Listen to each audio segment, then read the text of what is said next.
도메 설명하고 그 다음에 큐베 설명하고 본격적으로 테이스팅 해볼게요.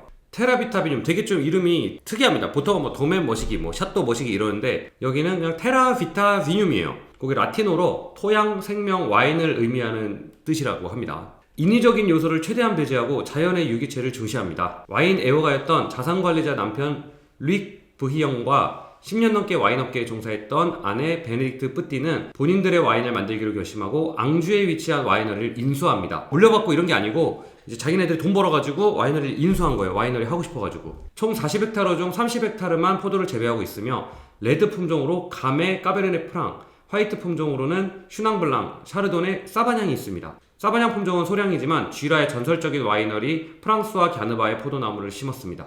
보통 사바냥은 쥐라 쪽에서 유명하잖아요. 대표적인 그 쥐라의 토착 품종이고, 저희가 이제 방문했을 때 얘기를 들어보니까 사바냥하고 슈낭블랑이 되게 좀 비슷한 성질이 있다. 그래서 본인의 땅에다가도 이 사바냥을 심고 싶다라고 해가지고 심었다고 합니다. 근데 쥐라의 뭐 내추럴 와인의 거의 탑 중에 하나죠. 갸느바의 포도나무를 좀 얻어다가 이제 심었다고 합니다. 인수 후에 때로와 연구를 위한 작업, 플롯별 양조 및 생산, 생물 다양성 보존을 위한 자연 정비에 집중한 덕분에 다양한 생명체가 살고 있는 와이너리로 변화하였으며 신생 와인 메이커임에도 좋은 평가를 받고 있는 와이너리입니다. 흐비드 방드 펑스, 그 와인계의 미슐랭, 여기서 아주 신생 도메인인데도 불구하고 실력을 인정받아서 별 하나를 받았다. 테라비타비늄 르헤오, 이제 르헤오가 이제 퀴베 이름입니다. 이제 퀴베가 와인의 이름이라고 생각하시면 돼요. 자, 빈티지는 2020, 알코올은 12도, 등급은 방드 펑스, 품종은 슈낭블랑 100%. 특징으로 프랑스 중부에 가로로 길게 뻗어있는 와인 산지인 루아르는 다양한 품종, 특징에 개성 있는 와인이 많은데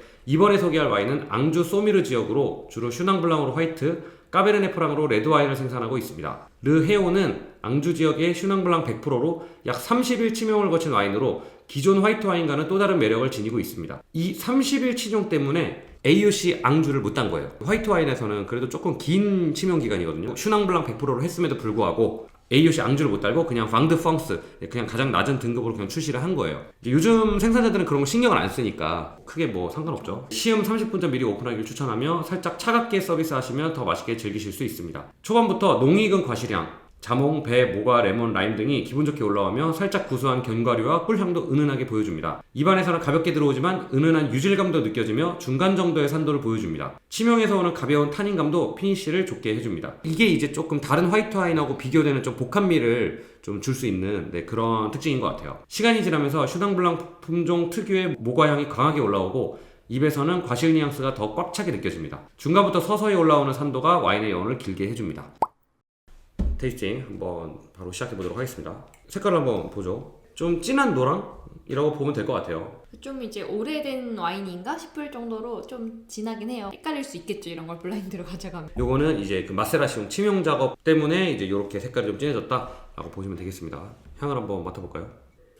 저는 지금 조금 진한 시트러스 향이 좀 많이 납니다. 오렌지, 좀 달달한 귤. 토시리님께서 은은한 브릿 향이 좀 난다, 내추럴 와인 뉘앙스 같은 익숙한 향이 난다고 하셨는데 저도 아주 살짝 납니다. 사실은 제가 그래서 30분 전에 미리 열어놓으라고 한 거예요. 약간 초반에 브릿 향이 있거든요. 근데 그게 금방 날아가요. 헤일리님도 올빈 샴페인 같은 향이 난다고 하셨는데 저도 되게 좀 그런 구수한 그런 느낌이 나거든요. 효모의 느낌 같은 거랄까 아니면 오크의 뉘앙스랄까 그런 구수한 느낌이 납니다. 일단 스테인리스 통에서 발효를 하고 숙성을 이제 계란 모양의 그 시멘트 통, 그 다음에 오크통, 그걸 한 반반 정도 사용했습니다. 그래서 당연히 오크 뉘앙스도 좀 날 거고요. 살구 같은 노란 과일 뉘앙스가 좀 강하게 납니다. 그리고 조금 열대 과일 느낌의 약간 파인애플 같은 그런 향도 좀 나고요. 덕호님이 노란 과실향이 굉장히 매력적이다, 거기에 효모랑 굉장히 복합적이다, 그리고 얘도 숙성을 시킬 때 이제 발효가 끝나고 나서 남은 찌꺼기를 보통은 뭐 좀 걸러낸 다음에 많이 숙성을 진행을 하는데 요즘 좀 내추럴하게 좀 비오디나믹하게 생산하는 생산자들은 효모 찌꺼기를 걸러내지 않습니다. 그대로 같이 그냥 숙성시켜요. 그래서 거기서 나오는 은은한 그 효모 뉘앙스도 같이 좀 주고 있어요. 그래서 지금 그것도 굉장히 잘 납니다.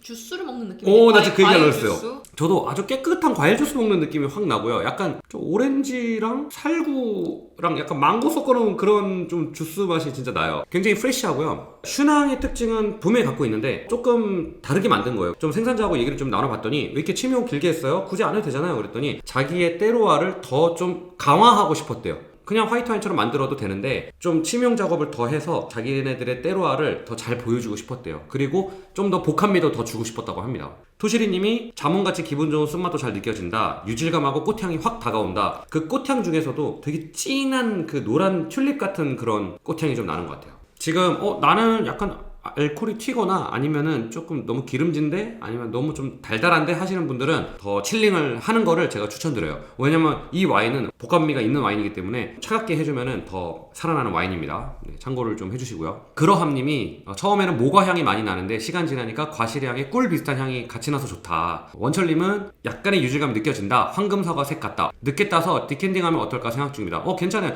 지금 늦게 따셨으면 디캔딩해도 상관없습니다. 이 와인은. 그러함님이 향 맡아보고 예상한 것보다 산도가 세지는 않은데 타닌감이 기분 좋다. 마시고 나서 과일이나 꽃 같은 여운도 마음에 듭니다. 타닌감 얘기를 하셨잖아요. 그게 치명으로 인한 약간 복합이라고 볼 수가 있어요. 화이트 와인에서는 타닌감을 잘 느껴보기 힘들거든요. 근데 오히려 안 좋아할 수도 있어요. 근데 얘는 적당히 했기 때문에 그게 오히려 복합미로 줄 수가 있어요. 이 와인은 사실은 프레시한 와인보다는 조금 더 복합미가 있고 좀 풍성한 화이트 와인이에요. 그래서 음식이랑 제가 먹는 것도 추천드리는 거고, 많은 분들이 좀 피니쉬 얘기를 많이 해주시는데 그런 이유도 있는 겁니다. 사실은 제가 슈낭블랑을 좋아하는 이유 중에 하나가 100가지의 가면을 쓰고 있습니다. 완전 프레시한 정말 그냥 아페리티프나 안주 완전 필요 없고 거의 그냥 여름에 막 마셔야 되는 그런 가벼운 슈낭부터 아니면 뭐 그런 내추럴 와인부터 진짜 뭐 솔직히 얘도 좀 녹진한 편이고 얘보다 훨씬 녹진한 것도 있어요. 예를 들면 사브니에르 같은 경우에는 심지어 좀 달달하게 느껴질 정도로 그런 것들도 있거든요. 스펙트럼이 너무 넓어요. 정말 교과서적으로 이제 얘기를 하면은 보통 향은 이제 모과나 서양배, 좀 노란 과실 뉘앙스도 많이 나요. 시트러스는 뭐 오렌지라든지 자몽 뉘앙스가 좀 나기는 하는데, 근데 또 좀 프레시한 슈낭 먹으면은 그냥 정말 그냥 레몬 라임 같은 시트러스도 나거든요. 그리고 약간의 좀 그런 꿀이나 유질감 그런 것도 특징 중에 하나입니다. 근데 얘는 어쨌든 메인 결에서 조금은 벗어난 그런 느낌이라고 보면 될 것 같습니다. 제가 이 와인을 선택한 가장 큰 이유를 말씀드리면 루아르의 그런 좋은 과실 뉘앙스를 얘보다 잘 표현한 걸 못 봤어요. 개인적으로 저한테는 산도가 조금 부족하다고 생각은 했지만 입안에서의 과실이 너무 좋아요. 그리고 향에서도 과실을 집중적으로 좀 타겟을 해가지고 오늘 테이스팅을 하시면 굉장히 만족감이 드실 겁니다. 향이 조금 더 무거워진 것 같네요. 그 견과류랑 꿀향 좀 많이 나는 것 같아요. 입안에서 엄청 녹진하고 진짜 그 시트러스 계열 자몽 오렌지 껍질 뉘앙스가 뒤에서 엄청 납니다. 근데 그게 너무 깔끔해요. 살짝 떫게 느껴질 정도의 그게 좀 느껴집니다. 뒤에 남는 산도가 좀 좋아서 그러니까 진짜 과일 씹어먹는 느낌이네요. 지금 덕후님이 모과향과 피니쉬가 너무 좋다. 좀 다 비슷한 것 같아요 진짜. 헤일리님이 향이 마치 향수같이 풍성하다. 코 박고 있다. 토시리님 RM 샴페인처럼 느껴지는 게 말씀해주신 대로 견과류 꿀 뉘앙스가 강해서 그런 것 같기도 하다. 거품 빠진 약간 RM 샴페인 느낌도 좀 납니다. 유나님도 정말 향수 같았다. 코 박고 한참 있었다. 토시리님이 과실 향 쓴맛 밸런스가 시간이 지날수록 점점 좋아진다. 그러니까 결국 밸런스가 잘 맞아간다 이런 얘기 같습니다. 이제 오픈한 지는 한 1시간, 테이스팅 시작한 지 30분 한번 해보도록 하겠습니다.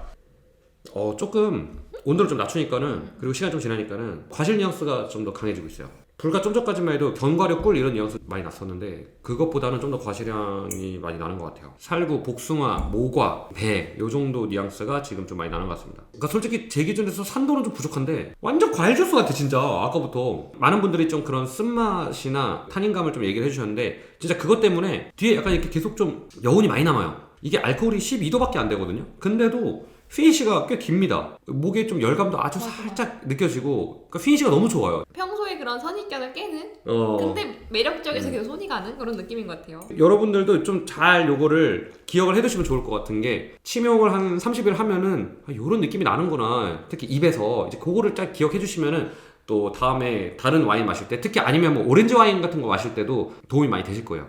좀 시가가 아직 좀 변하고 있어요. 1시간 정도 더 지나야지 본 모습을 좀 보여줄 것 같습니다. 제 생각에는 좀 천천히 먹어보도록 하죠. 덕후님이 이거 온도 컨트롤 필수네요. 냉장 칠링해서 칠링 안 하고 마셨는데 온도 낮을 때가 훨씬 매력적이네요. 심지어는 이 생산자도 그렇게 얘기를 했습니다. 한 10도에서 11도가 가장 좋다고. 조금 온도가 올라갔다 싶으면 좀 낮춰주는 작업을 좀 부탁드리겠습니다. 그리고 헤일리님이 시간이 지나면서 꽃향보다는 시원한 과실향, 모과향 같은 그런 향이 더 난다.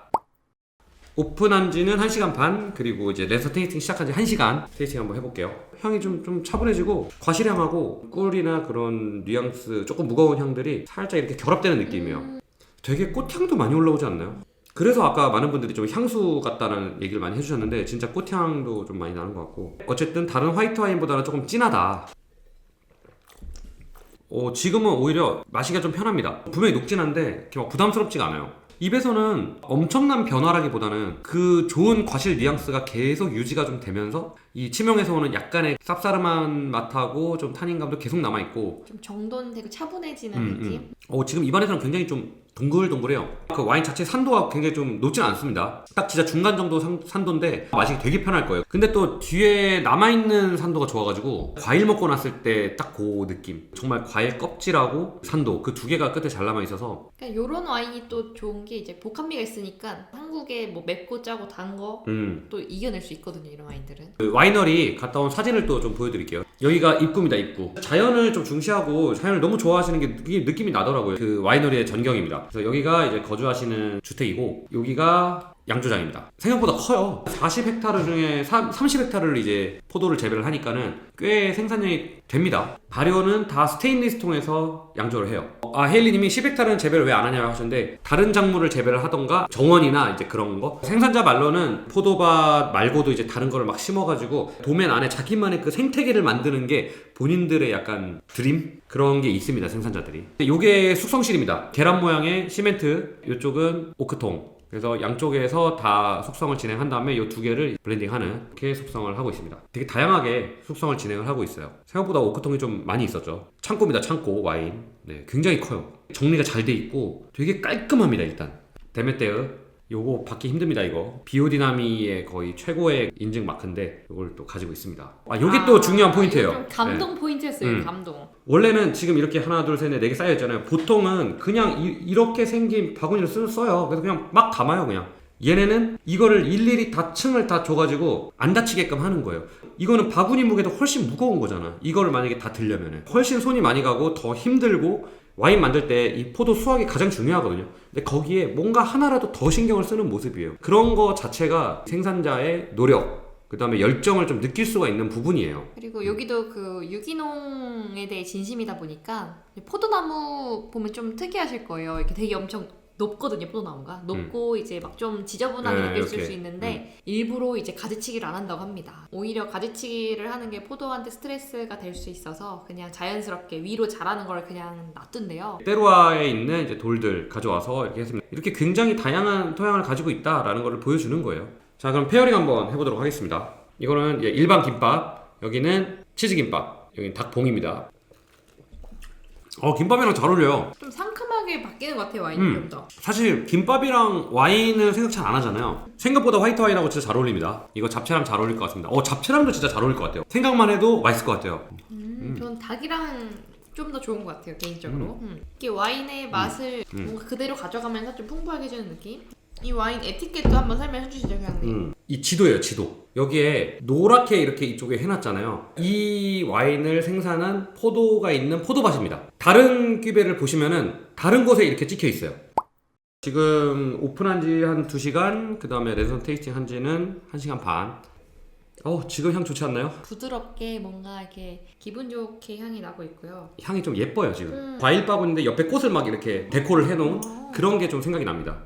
그 좀 과실 중에서도 어쨌든 뭐 자몽, 오렌지, 모과 요 세 개가 가장 뭐 대표적이지 않나 지금 생각이 들고. 입안에서는 확실히 타닌이 초반보다는 많이 줄어들었고 과실이 더 이렇게 풍부하고 있어요, 지금. 진짜 입에서는 아까보다 훨씬 더 활달하고 가벼워지고, 보통 우리가 와인 이거 테이스팅 할 때 초반에는 막 뭐 통통 튄다 막 이러다가 뒤로 갈수록 좀 차분해진다 막 이러잖아요. 근데 얘는 오히려 지금 약간 좀 통통 튀는 맛이 좀 있는 것 같아요. 밝아지는 느낌이 좀 드는 것 같아요. 그래서 한 1시간 열어놔도 될 것 같은데, 이거는 그 시간의 변화를 지켜보는 게 너무 지금 재밌어가지고 그거를 가장 추천드리긴 하는데, 난 너무 무거운 화이트 와인 싫어하시면은 한 1시간 열어놓으면 좋을 것 같습니다. 저희가 이제 한 30분 뒤에 마지막 테이스팅 할 건데 그때 아주 좋을 것 같아요. 좀 그 잘 익은 사과의 느낌도 나는 것 같아요, 저는. 그러니까 굉장히 좀 독특한 특징을 가지고 있습니다. 기존에 저희가 했던 화이트 와인하고는 또 결이 완전히 좀 많이 다를 거예요.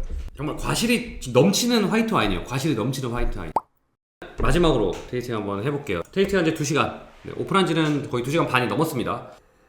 지금은 구수한 향도 다시 나요. 바로 전 테이스팅 할 때는 되게 과실, 꽃다발 막 이런 얘기 했잖아요. 근데 지금은 거기에 또 구수한 거랑 약간 꿀향 다시 좀 한 1시간 전에 놨던 게 다시 좀 올라오면서 이제는 전체적인 좀 밸런스가 좋은 것 같아요. 초반에도 우리가 과일 주스 얘기했잖아. 근데 그때는 진짜 상큼하고 진한 그런 과일 주스를 생각했는데 즙을 바로 먹는 듯한 느낌이었으면 지금은 그걸 좀 숙성시킨 거야. 그래가지고 되게 부드러운데 그 과실은 남아있는 그런 느낌입니다. 부담스럽지가 않아요 지금은. 그래서 이거는 좀 호불호가 있을 것 같아요. 그러니까 아까 한 1시간째 30분에서 1시간째를 좋아하시는 분도 있을 것 같고 지금을 더 좋아하시는 분도 있을 것 같아요. 그러니까 부드러운 거는 지금이 훨씬 부드럽고요. 녹진하면서 캐릭터 있는 거는 아까 1시간 전이 더 좋았어요. 기호에 따라서 좀 즐기면 될 것 같은데 정리를 좀 해보면은 이 와인은 기존에 했던 공구 와인이랑은 조금 다른 게 뭐냐면 보통은 처음에 약간 통통 튀면서 상큼하고 막 이랬다가 뒤로 갈수록 그냥 차분해졌으면은 얘는 처음에 오히려 좀 진하고 좀 강렬한 느낌이 있다가 오히려 뒤로 갈수록 좀 통통 튀면서 좀 상큼해지고 좀 가벼워져요. 그리고 마지막에는 계속 그 가벼움이 가는데 좀 둥글둥글해지고 그래서 마시기 되게 편해지고 약간 이런 느낌인 것 같습니다. 슈낭블랑의 모습을 잘 보여주는데 그 와중에 좀 무게감도 좀 있어가지고 음식하고 굉장히 잘 어울린다. 김밥이랑 잘 어울리는 게 좀 인상적이었어요. 한국에서 김밥하고 와인? 그러니까 매칭할 생각조차 안 하잖아요. 근데 이렇게도 와인 마실 수 있구나 라는 거를 좀 제대로 보여주지 않았나 생각이 들고 세고 과실 넘치고 이런 걸 좋아해. 그러면은 30분만 열어놓고 빨리 좀 즐기시면 될 것 같고요. 나는 그래도 무게감도 좀 있지만 부드럽고 동글동글했으면 좋겠어 하시는 분들은 좀 1시간 이상 미리 열어놓은 다음에 그 다음에 즐기셔도 굉장히 좋을 것 같습니다. 오늘 랜선 테이스팅은 여기까지입니다.